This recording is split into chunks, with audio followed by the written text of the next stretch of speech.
We are slightly behind schedule, but we will continue ahead, I think, with the last item for today, which is a presentation by CNSC entitled Cradle to Grave, Fuel Management Story, as outlined CMD 14M51. And I understand that Mr. Frappier, you will make the presentation whenever you're ready. Thank you, Mr. President and Commission. For the record, my name is Jerry Frappier. I'm the Director General of the Assessment and Analysis Directorate at the CNSC. With me today are Dr. Michel Couture, Director of Physics and Fuel Division, Mr. Mike Rinker, who's the Director of Fuel Processing Division, Mr. Don Howard, who's the Director of Waste and Decommissioning Division. And this presentation is, you can relax a little bit. It's not for decision. It's really information about, we've titled it Cradle to Grave for Fuel Management Story, but basically think of it as Fuel Management 101, which will be, I think, of use to both the public and everybody else. So this briefing to the Commission on the cradle-to-grave management of fuel, including used nuclear fuel, and with the main focus being on CANDU fuel, this presentation is intended to provide a background information on basic concepts, processors, and technical and safety aspects of nuclear fuel from the beginning, that is the cradle, which is uranium mining, to the interim management of used fuel. We will also touch on plans for the long-term management of used nuclear fuel within Canada, that is the grave.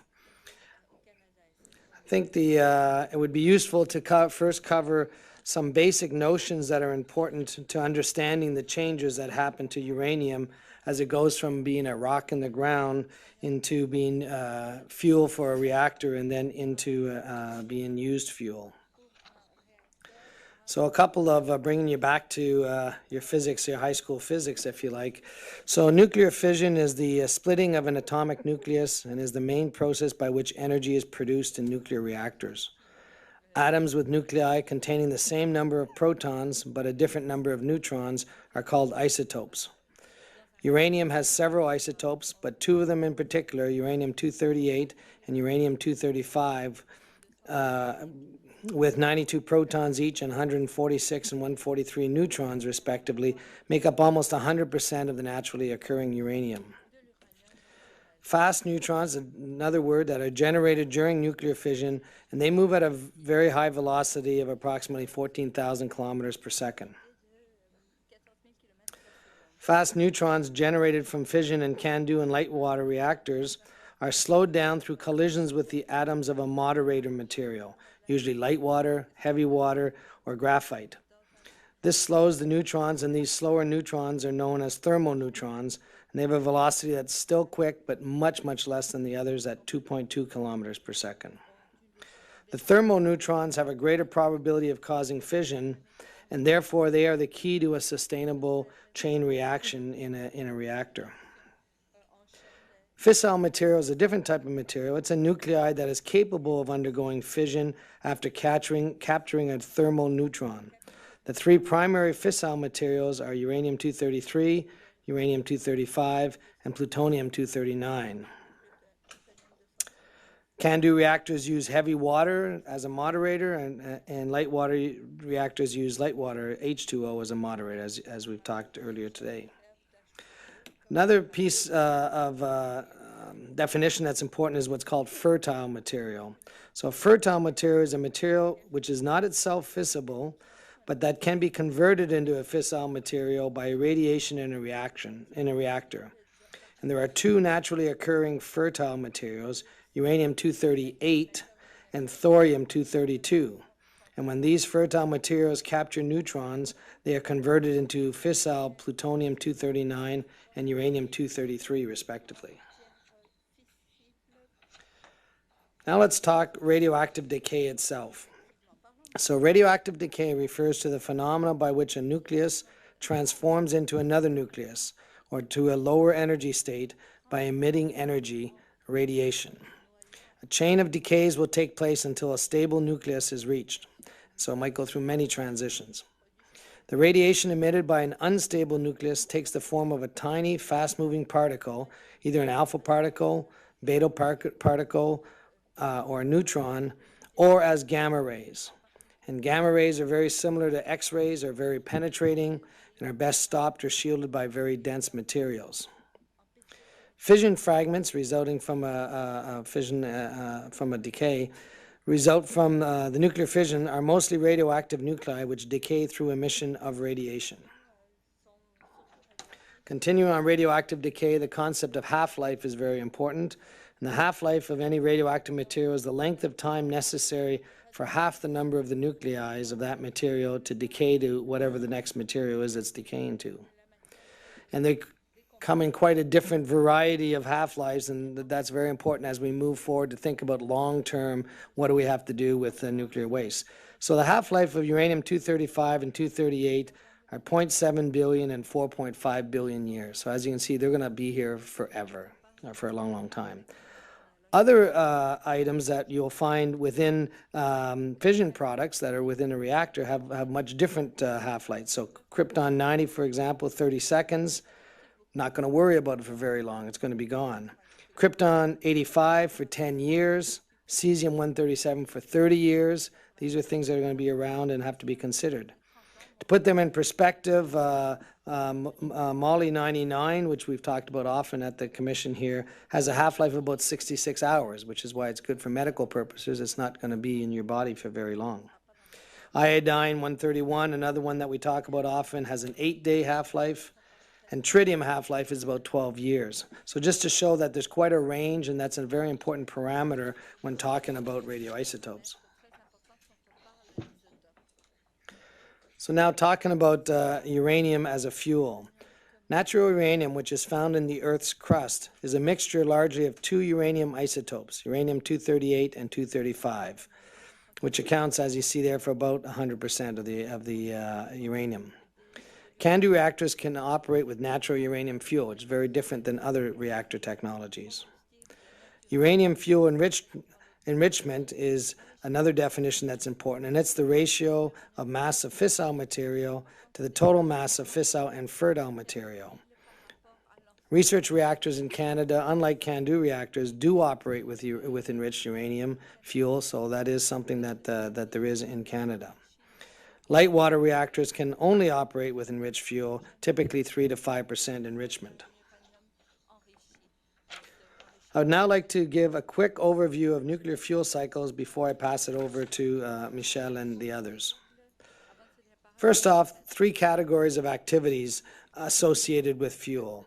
The nuclear fuel cycle refers to all activities related to the use of fissile material as fuel is in fission reactors.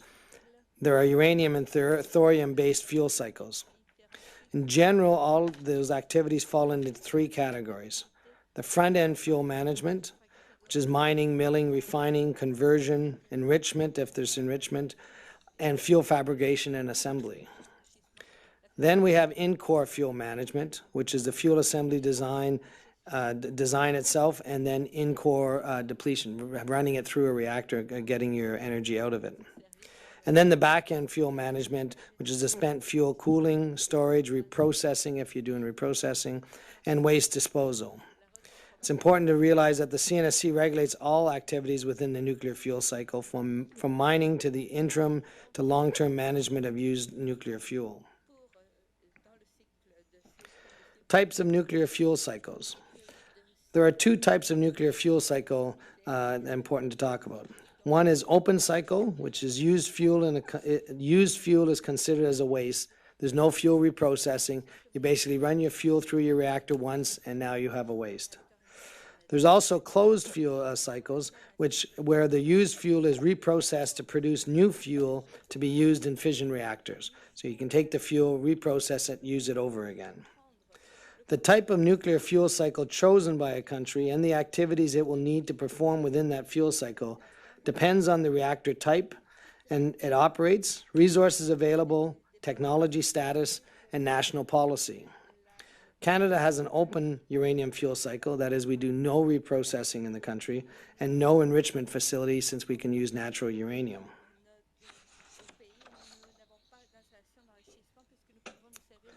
Very quickly, here is the Canadian uranium fuel cycle. We'll talk a bit more about it in a minute, but I just briefly want to describe how the fuel progresses. Our fuel cycle begins in mining. Canada has a large uranium mining sector that produces extremely high-grade uranium deposits, which supply a significant portion of global uranium needs. Most of the ore mined in Canada is processed in Canada. We have a uranium refinery and conversion facility both in the province of Ontario. These have very large throughputs. For instance, in Blind River, that is licensed to have 24,000 tons of uranium per year. And most of the material that goes through these facilities is exported either as UO3 or UF6.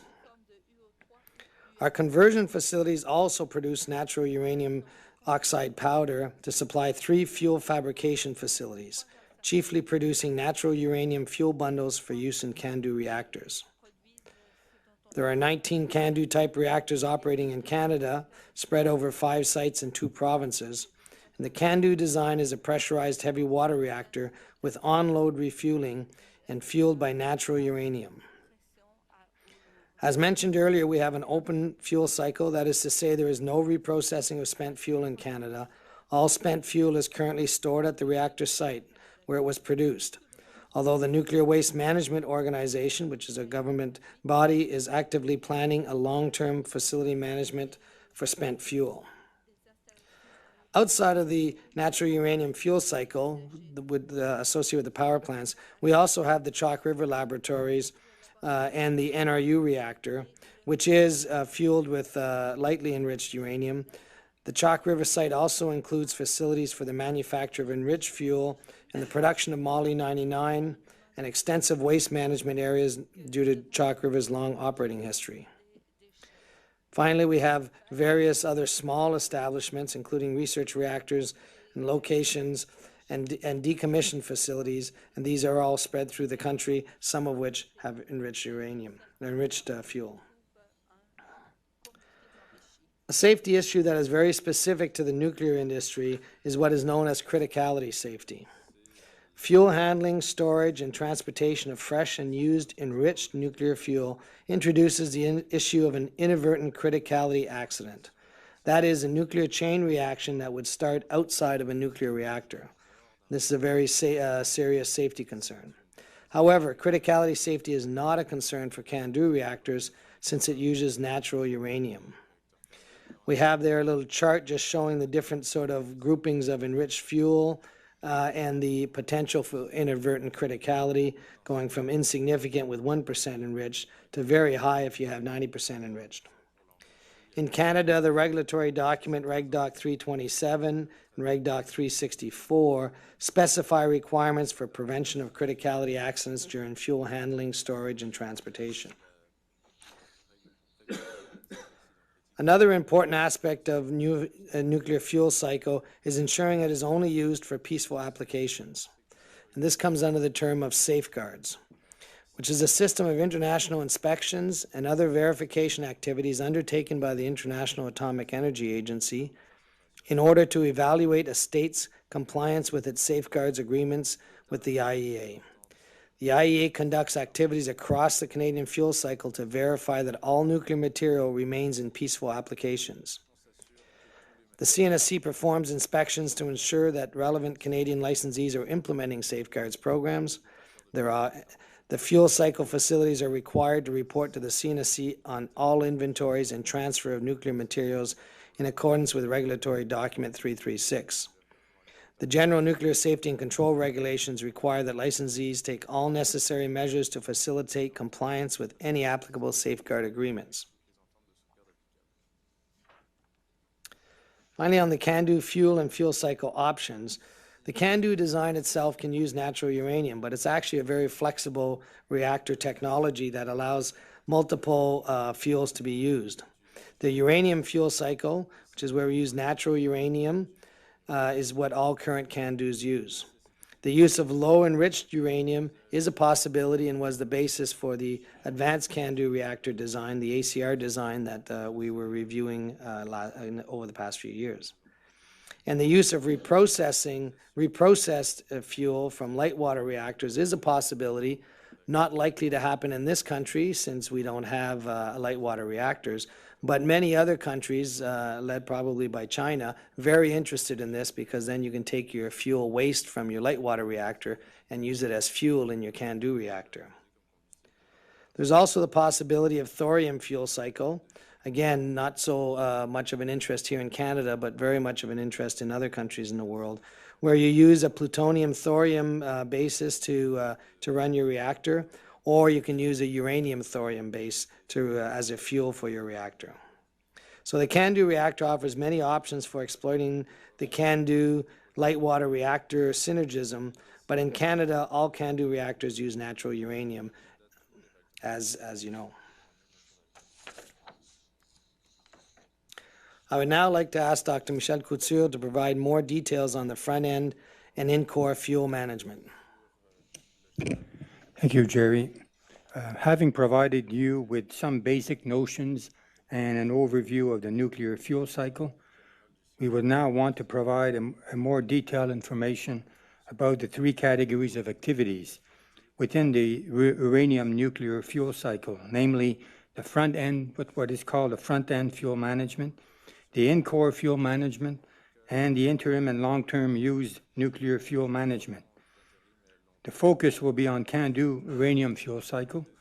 I will be covering the front end and the in-core part, and Don Howard will then complete the presentation by discussing the back end. As mentioned earlier, the activities of the front end fuel management are comprised of mining and milling, refining, conversion, enrichment. In the case of Canada, for the CANDU, we do not do enrichment, as was mentioned by Jerry, and fuel fabrication and assembly. In the case of CANDU, front-end fuel management in Canada, there are, like I just said, no enrichment activities. The above diagram shows the process of how uranium is mined and processed to be used in a CANDU reactor. It also shows the facilities that the CNSC regulates where manufacturing occurs. So, for example, uranium is mined at the Cigar Lake mine in Saskatchewan. The ore is then transported to McLean Lake in Saskatchewan, who mills it into what is known as yellow cake, which is you take the uranium ore and you refine it and you get it separated chemically, and you end up with this what they call yellow cake. The yellow cake is shipped to Blind River, where it is refined. The refined, or if you want the purified uranium, which is referred to as oxide UO3, is shipped to a uranium conversion facility, for instance in Cameco in Port Hope, where the chemical form of uranium is converted to UO2 for CANDU reactor fuel. The Port Hope conversion facility also converts UO2 into uranium hexafluoride gas, UF6, and then shipped to the US or elsewhere for enrichment. So this potential path is not done in Canada, of course, and it's done elsewhere. So so Cameco does actually serve the community, the nuclear community outside Canada for enrichment facilities. The UO2 powder is then shipped. Once you have the UO2 powder, it's then shipped to a CANDU fuel fabrication facility, such as Cameco or GE Hitachi, where UO2 powder is pressed into pellets. Those pellets are then inserted in the CANDU reactor fuel bundle. For example, GE Hitachi fabricates the tubes of your bundle. In Arm Pryor fabricates the pellets in Toronto and assembles the fuel bundles in Peterborough. Once assembled, the fuel bundles are then transported to a CANDU reactor site where they are to be loaded into the reactor in order to produce electricity. Overall, the radiation hazards associated with the front-end fuel management of the Canadian natural uranium fuel cycle are much lower than those associated with handling of irradiated fuel, which occurs during activities related to in-core or back-end fuel management. Radiological hazards related to the activities related to the front-end fuel management are very low, and unlike the other components of the fuel cycles, there are no hazards related to heat generation. Because like we just mentioned in our basic notions, the heat generations come from decay. And at the time you're just using the pellets, you're just manufacturing the fuel, there's no decay going on. Everything is very stable. It's composed essentially of U-238 and U-235, which have very long half-lives. Furthermore, unless fresh fuel bundles with enriched fuel pellets are being assembled and or stored, there are no hazards related to inadvertent criticality accident. I would like to conclude this very short description of the front-end fuel management by providing a brief description of the CANDU reactor core and of how the fuel is loaded into the reactor core, because that's the last part. You have manufactured your bundles, and then you'll load them in the reactor. The core of a CANDU reactor is contained in a large horizontal cylindrical tank called calandria, which contains the heavy water moderator. Several hundred horizontal fuel channels run from one end of the calandria to the other. Each channel has two concentric tubes. The outer one, called calandria tube, forms the inside boundary of the calandria vessel, and the inner one, called the pressure tube, holds the fuel and the pressurized heavy water coolant. Pressure tubes are approximately 6 meters long and have a diameter of approximately 10 centimeters. The number of fuel channels is reactor design dependent and varies between 380 and 480 channels. For example, CANDU 6 is 380. Each fuel channel is loaded with 12 and in some cases 13 fuel bundles. The total number of fuel bundles on the CANDU core is design dependent and ranges from approximately 4,500 to 6,000 bundles. Fresh fuel bundles are inserted into the fuel channel by remotely operating fueling machines. The fueling machine can function while the reactor is operating and is referred to as on-power fueling. To refuel a channel, a pair of fueling machines are latched onto the ends of the channel.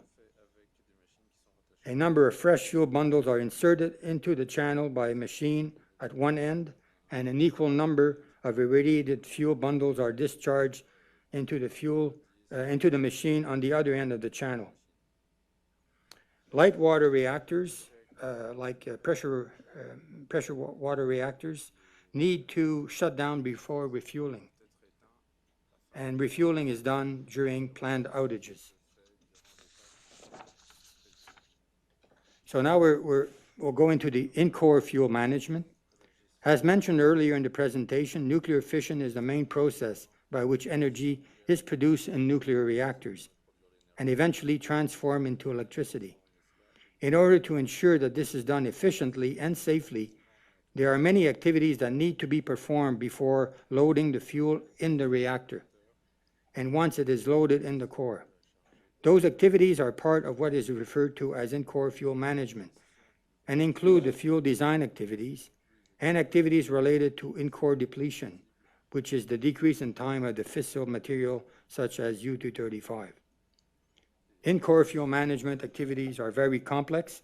This presentation will be limited to only mentioning some key notions.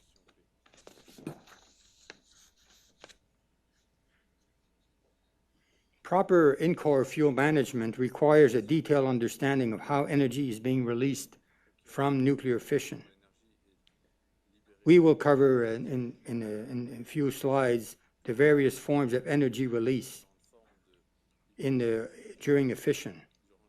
Fuel design and qualification are important activities related to in-core fuel management, and we will briefly discuss them in this section.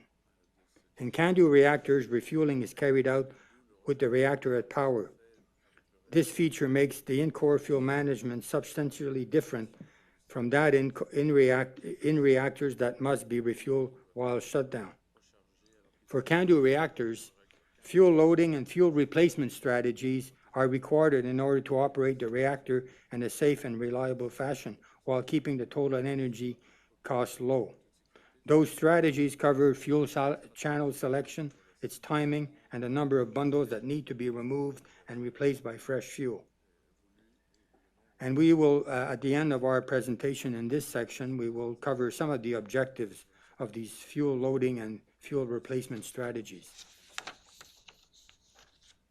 As mentioned earlier, nuclear fission is the main process by which energy is produced in a nuclear reactor.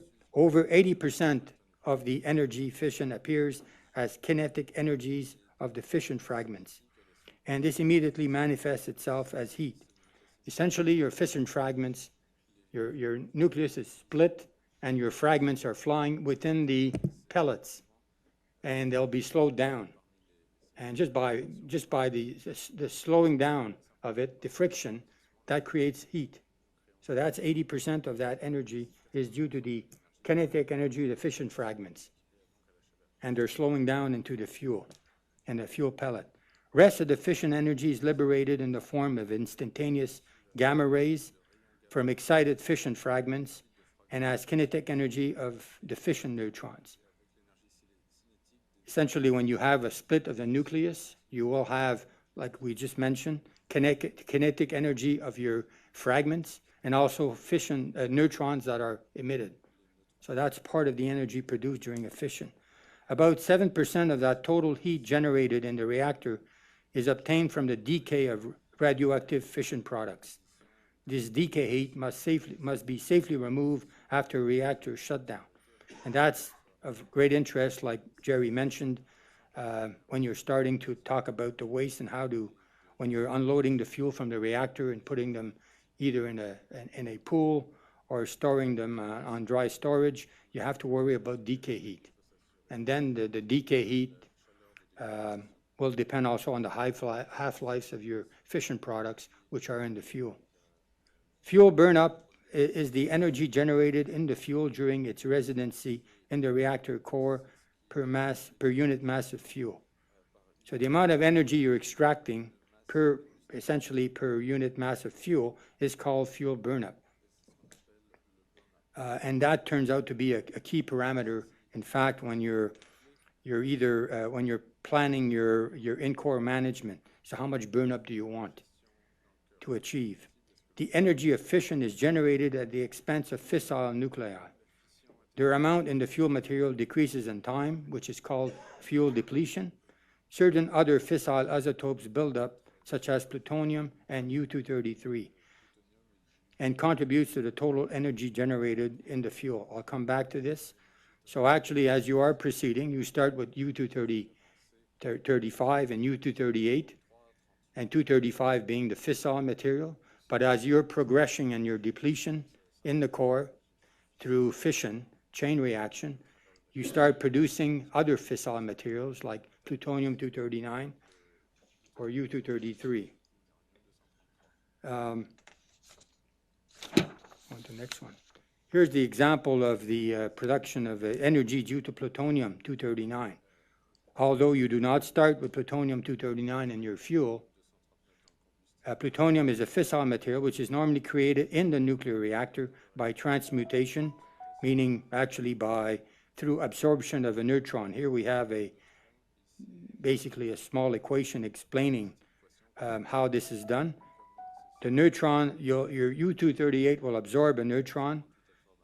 It creates a U-239, and then there will be decay. It will decay into another nucleus, which in turn will decay into plutonium-239. So that is essentially the sequence by which plutonium-239 is created in the core. In fact, plutonium contributes to more than 40% of the energy produced in the CANDU reactor. And if you compare this with light water reactors, their energy from plutonium-239 in the reactor itself is of the order of between 20 and 30%. Here I thought I'd just give you a description of the CANDU fuel bundle components.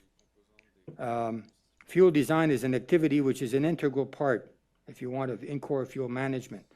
You do not design a fuel without knowing exactly what you're trying to achieve in your reactor. In the next 4 slides, I will briefly touch upon several important issues related to fuel design, with the main focus on CANDU fuel. But first, let me make a brief description of the CANDU fuel bundle. Each bundle has a length of about 0.5 meters. Fuel bundles currently used in CANDU reactors consist of an assembly of 37 elements. If you want 37 tubes, and you have 28 elements at Pickering. These elements are small tubes referred to as fuel sheet, which contains the UO2 pellets that I was mentioning earlier, which are essentially ceramics.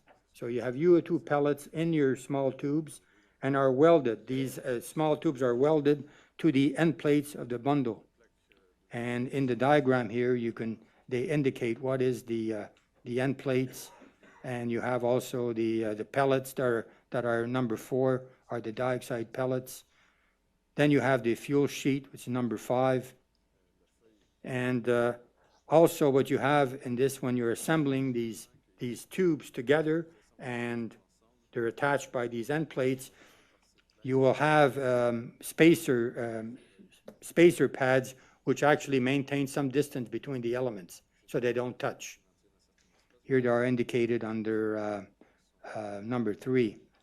And finally, in order to maintain always some space between your pressure tube and your bundle, you don't want the elements to touch the pressure tube, you have what they call bearing pads.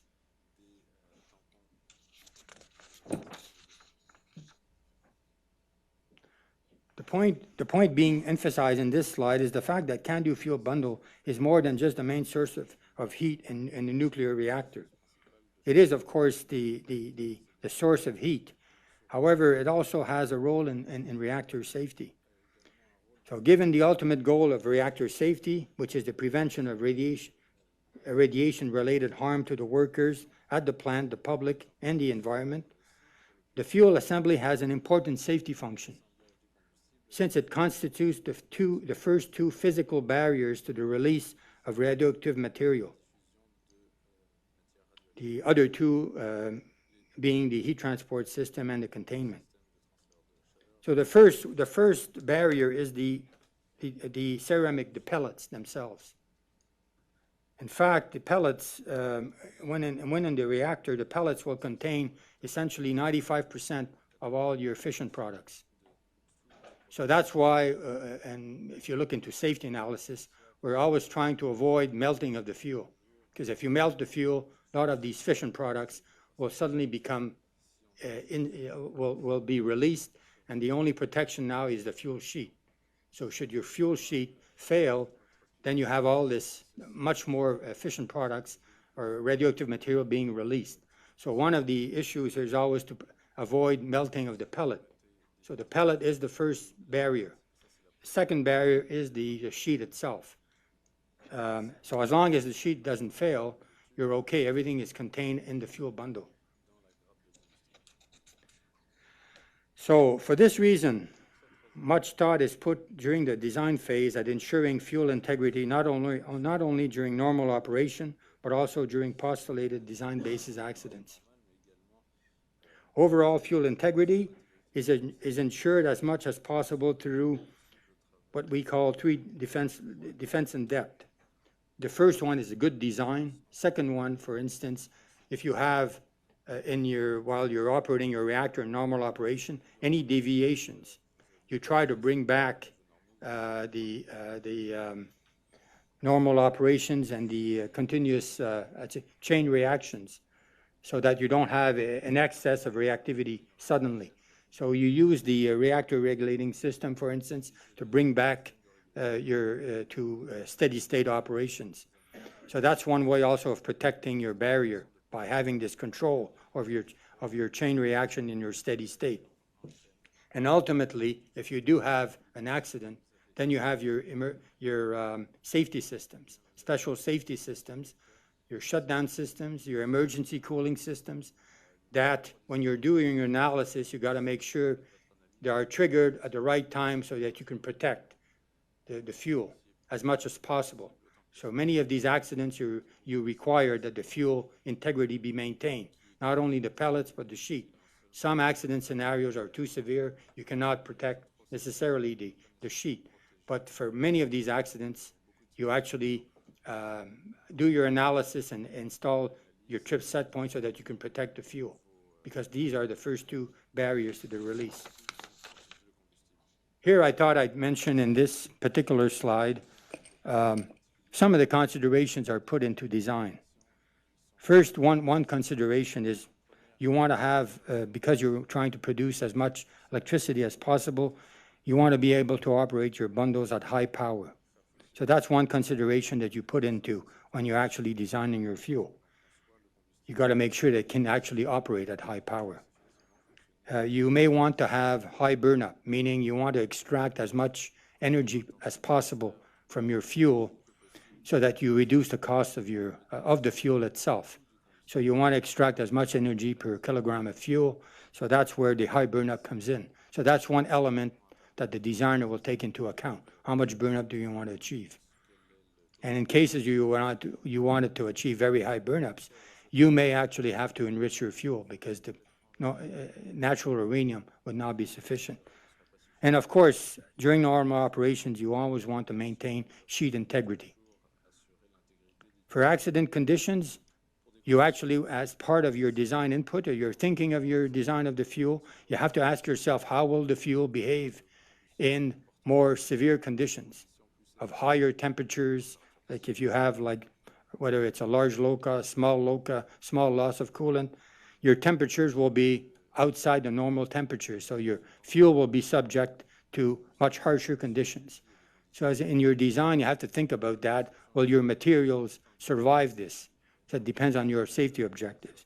So these are considerations that are put into when you're actually designing for the first time a fuel.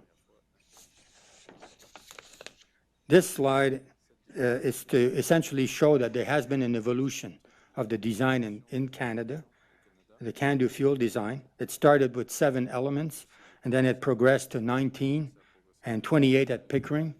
And for Bruce, CANDU 6 in Darlington, they have a 37 element. One thing that one sees when you're looking at the progression, as you went on, they actually had more and more power per bundle. So that was one of the objectives. This is essentially you're building a bigger reactor. You want to produce more electricity, and therefore you have to produce more power per bundle. So that you have to design in consequence of that. The more elements you have, usually that helps you for your heat transfer. So you can achieve higher power by actually putting more elements. Because if you have only one element and trying to have a very high power, you're likely to have a problem with your heat transfer. So by putting more elements, you help your heat transfer. So this is the progression that went on. And then you have the 43 element. That 43 element had there was various objectives when they were designing this, but it was part, for instance, it was one of the basic design of the ACR program, in which they considered enriched fuel. Now, going from the 37 element, the regular fuel that you will find, you will find, for instance, in the CANDU 6 at Pointe-le-Pro, there has been now a modified 37 element, and we're showing this on the right-hand side of the slide. The only difference between the one, let's say the 37 element that you would find at Pointe-le-Pro and this one, is that the central element is slightly smaller. There's about 1.6 millimeters smaller diameter. And that has the effect of improving your heat transfer. That was one of the main reasons. The 37M, the modified fuel, has been implemented in Darlington and will be implemented also in Bruce units. So that is one of the purposes there. That was part of their aging management strategy. to actually try to get more margin. By putting a fuel that actually gives you a better heat transfer, you end up, for certain design basis accidents, at improving your margin. So because of aging reactors, margins are decreasing. By putting a fuel like that, your margin suddenly increase, gives you more flexibility, and you don't, more time before you eventually have to take corrective actions to take into account the aging effects. This slide is just to illustrate the differences. We haven't spoken much about the light water reactor, but just to give you a feeling of the differences, we just had this diagram here. For instance, the length, I just mentioned, the bundle for a CANDU fuel, 0.5 meters. A fuel assembly for a light water reactor is 4 meters. If you look at the weights, 25 kilograms roughly for a CANDU fuel, 450 kilograms for a light water reactor, or a PWR, pressurized water reactor. The elements, 260 in one for the light water reactor, 28 or 37. So what one notices in this is that the complexity of one fuel assembly compared to the other, the weights. So this would have impact. If you thought about it, you would realize that first on the design side, it is more complicated. And also if you're thinking about waste management afterwards, once you unload of the fuel, the challenges are slightly different. They can be handled safely. There's no question about that. It's done by the light water reactor, but perhaps it's slightly different. You just can think about having to carry 450 kilograms instead of 25 kilograms. And the issue of, since it's enriched fuel, you have criticality safety that adds to perhaps the hazard. But again, it can be handled safely. Should Canada end up having a light water reactor, we would be facing this type of design instead of a CANDU fuel, or maybe combine it. So that was essentially the purpose, just give you an idea of the differences. Here, what I wanted to emphasize on the CANDU fuel bundle design qualification is that given the importance of fuel from a safety perspective, not only from a production perspective, the introduction of a new fuel design requires close regulatory scrutiny. Prior to loading in a power reactor, a fuel bundle, and here where I'm focusing on the CANDU, a fuel bundle of a new design is subjected to very complex and rigorous fuel qualification process, which include in-reactor and out-reactor tests. So this qualification process, starting with the design and eventually the testing in test reactors and reactors such as NRU, you have to do all that before you conclude at the end. And there's some analysis on top of that your fuel is qualified and can be loaded in a reactor, in a power reactor. CNSC authorizes the loading of a new fuel design into a power reactor only after completion of a thorough review of all fuel qualification results. CNSC staff review of fuel qualification results is multidisciplinary, represents a major effort, and requires high level of expertise. The most recent one, of course, was the 37M. Modifications were small. Nevertheless, we went through a very thorough process of review before authorizing the loading of the fuel in the reactor. Finally, we was mentioning that since it's on-power refueling in a CANDU reactor, there's obviously, it may not be obvious just thinking about it, but you have to decide at one point, since you want to maintain a chain reaction all the time and you have depletion, then you have to have a strategy as to which channels you will be replacing the fuel.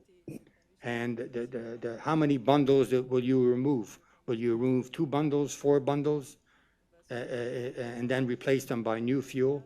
You got to make sure that you avoid distortion in your fluxes while you're doing this refueling.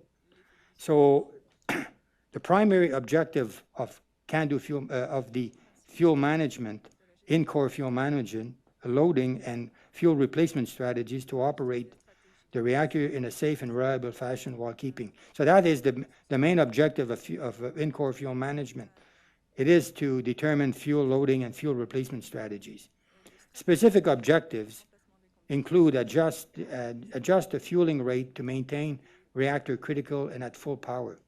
If you don't do your replacement of the fuel as it's depleting, so you have less and less U-235, you may have plutonium-239, but at one point you will end up having you'll have difficulties maintaining your chain reaction, a steady state. So you have to start loading new fuel in there. So one of your objectives is to adjust the refueling rate to maintain reactor critical and at full power. Control the core power to satisfy safety and operational limits on fuel power. You certainly don't want to, there are always limits on the fuel power you can achieve in the channels, so you got to make sure you take this into account when you're fueling. Maximize burn-up with operational constraints to minimize fueling costs. I mentioned that earlier. You want to maximize the energy extraction from your fuel. If you do a poor fuel management and you actually remove the fuel before the maximum amount of energy was taken out of it, you're actually increasing the cost of your fuel. Avoid fuel defects to minimize replacement fuel costs and radiological occupational hazards. Here, what happens is when you're actually fueling, changing the fuel, your fuel actually, since it's a fresh fuel, you will go through some form of power ramp. There will be an increase in power in that channel. So you got to be careful that you do not fail the fuel for that. This has been planned. This is part of fuel qualification. They go through power ramping and making sure that your fueling strategy takes into account the maximum power ramps that you can tolerate. Otherwise, you may actually start failing your fuel. So on-power refueling is a key feature of CANDU reactors, which require the development of fuel loading and fuel replacement strategies. So that concludes my part of the presentation. Okay, this section of the presentation will focus on what is termed as the back end of the fuel cycle, the exciting part. Looking at the characteristics of CANDU fuel once discharged from the reactor, the interim storage of the used nuclear fuel in either water-filled bays or dry storage facilities, and then I will briefly touch on Canada's plans for the long-term management of used nuclear fuel. So let's start off with some key messages. Basically, there are three main hazards associated with used nuclear fuel: criticality, radiation dose, and heat generation. All used nuclear fuel is managed safely in either wet or dry facilities that are safe, secure, and environmentally sound. These facilities are under close CNSC regulatory oversight, and CNSC staff routinely perform compliance verification activities. The types of barriers used range from water in the water-filled bays to the bay liner to reinforced concrete structures. First, I will start by explaining the hazards associated with the used nuclear fuel bundle and the multi-barriers that are in place to ensure that these hazards are managed in the interim, meaning less than 100 years, and the long term, greater than 100 years. So criticality, as mentioned earlier in this presentation, is not an issue for CANDU fuel.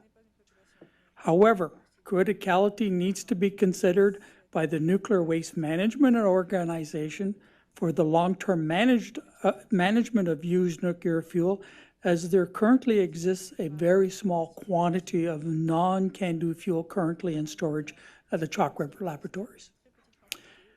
Next, radiation is the key hazard as the used nuclear fuel exits the reactor and throughout its interim and long-term management. However, as shown on the slide, radioactive doses decreases over time to less than 1 millisievert per hour at year 500. Therefore, due to the penetrating radiation, shielding is required. The third main hazard is heat. At the time of discharge from the reactor, a CANDU bundle is hot and needs to be cooled. As shown on this slide, a CANDU fuel bundle at the time of discharge from the reactor emits 27,600 watts of decay heat. which is almost equivalent to 460 60-watt light bulbs. So the used fuel bundle is initially stored in water-filled storage bays because the water helps to shield the workers from the radiation, but also helps to cool the used fuel bundle. However, because of the long-lived radioisotopes being present in the used nuclear fuel, significant decay heat continues to be produced once removed from the reactor for a number of years, as illustrated on the figure. After a residence time of about 10 years in the water-filled storage bay, the decay heat reduces significantly down to 6 watts per bundle, almost equivalent to a night light. So we've gone from 460 60-watt bundle light bulbs to a night light in 10 years. Now I will discuss interim or short-term management of used fuel. Interim storage of used nuclear fuel occurs at each of the nuclear reactor sites in Ontario, Quebec, and New Brunswick. Also, used nuclear fuel is also stored at ACL sites in Ontario and Manitoba. The initial interim storage method is wet storage. Each reactor site has wet storage bays within the reactor buildings for this purpose. As previously indicated, the water cools the fuel and acts as a shielding for the radiation. The storage capacity of the bays are typically designed for 15 to 20 years of spent fuel. Once the used nuclear fuel has reached a storage age of between 7 to 10 years, this will be dependent on the design of the dry storage container. It can then be transferred to dry storage. Each reactor site currently has a dry storage facility, which is routinely monitored and has no impact on the public or the environment. Canada's nuclear program has produced over 2 million used fuel bundles over the past half-century. If these bundles were stacked end-to-end, they would fit into a space the size of 6 hockey rinks stacked to the top of the boards. As previously indicated, the used nuclear fuel is initially discharged into the wet fuel bays. I will now outline some information on the wet fuel bays. The wet fuel bays are all at or in ground level. They are double-walled, reinforced concrete with steel or epoxy liner. The bays are seismically qualified. There are approximately 12 to 16 used fuel bundles discharged per unit per day, and each emitting, as previously indicated, 27,600 watts of decay heat. Therefore, 2 to 10 megawatts of cooling is required to keep the water below 30 degrees Celsius. A new CSA standard for wet storage of used nuclear fuel is currently under development. This slide outlines the many accident scenarios considered in the applicant's safety report and reviewed by CNSC staff. As requested by the CNSC, licensees conducted a post-Fukushima analysis to determine the robustness of the safety analysis. It was determined that the ability to easily replace or add water to fuel bays in the event of an accident scenario is essential. Therefore, on this slide, multiple sources were identified: station water, fire water, emergency water, water gravity feed, and transferring water from the lake. This all form part of the Fukushima action plan.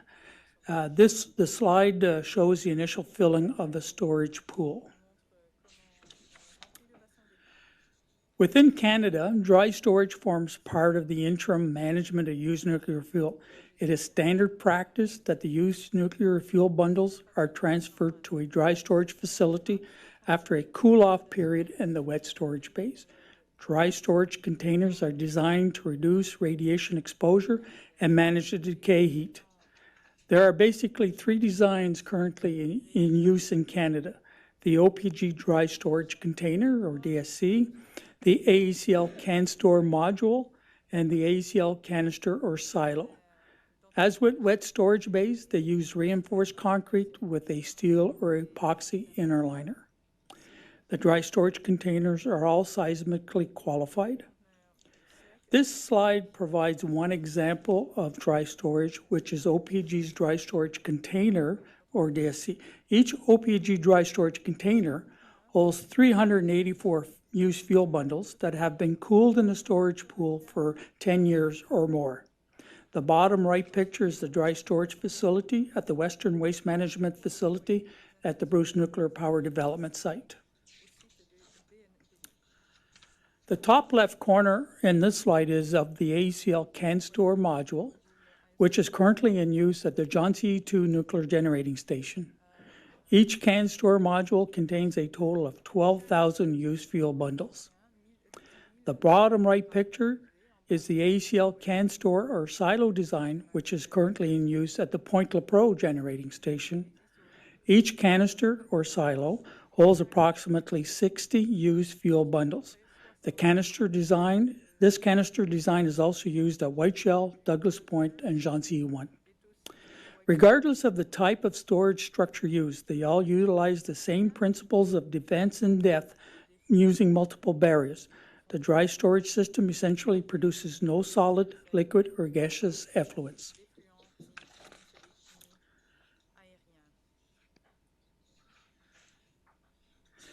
In response to CNSC requests following the accident at Fukushima, OPG assessed the impact of beyond design basis accidents and consequential event sequences on the existing safety envelope of the waste management facilities, including dry storage facilities.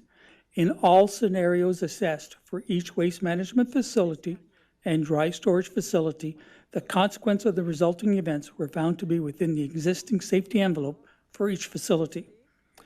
No significant issues requiring immediate corrective or compensatory measures were identified. Potential improvement opportunities were identified and are being implemented by Ontario Power Generation. For example, OPG is considering and assessing reducing the residence time of used nuclear fuel in the wet storage bay from 10 years to around 7 years. This would then be in line with the practice currently used by Hydro-Quebec and New Brunswick Power.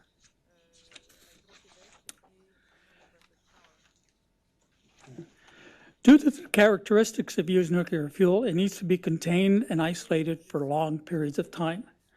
The Nuclear Waste Management Organization has been mandated to implement the long-term management strategy, namely the Adaptive Phase Management Approach, or commonly known as the APM approach for Canada's used nuclear fuel. This approach must include consideration of any new reactors, meaning any new types of fuel. A site selection process to find a willing host community was launched in May 2010. A total of 22 communities initially stepped forward as potential candidate sites. This has been reduced to the current 14 communities, with a further reduction expected in early 2015. Although there are no fixed timelines, the Nuclear Waste Management Organization is working towards an operational date of 2035. It should be noted that presently there is no license application. However, the CNSC is conducting pre-licensing activities in such areas as conceptual safety case reviews for a hypothetical repository in a sedimentary or crystalline rock formation, conducting independent research in areas such as bentonite seals, copper containers, and conducting outreach activities in the various communities. I will now pass the presentation back to Mr. Frappier to summarize. Thank you. In summary, the type of nuclear fuel cycle chosen by a country and the activities it will need to perform within that fuel cycle depend on the reactor type it operates, resource availability, technology status, and its national policy. In Canada, the power reactors being operated are of the CANDU type. They are heavy water cooled, moderated, and utilize natural uranium. Research reactors being operated in Canada use enriched fuel. Canada has an open uranium fuel cycle, that is, there is no reprocessing, and has no enrichment facility. Fuel, including used nuclear fuel, is under CNSC regulatory oversight and is safely managed throughout the nuclear fuel cycle in facilities that are safe, secure, and environmentally sound. The CNSC is responsible for licensing facilities for the interim and long-term management of used nuclear fuel, including the deep geological repositories. We're now available for any questions you might have. Thank you.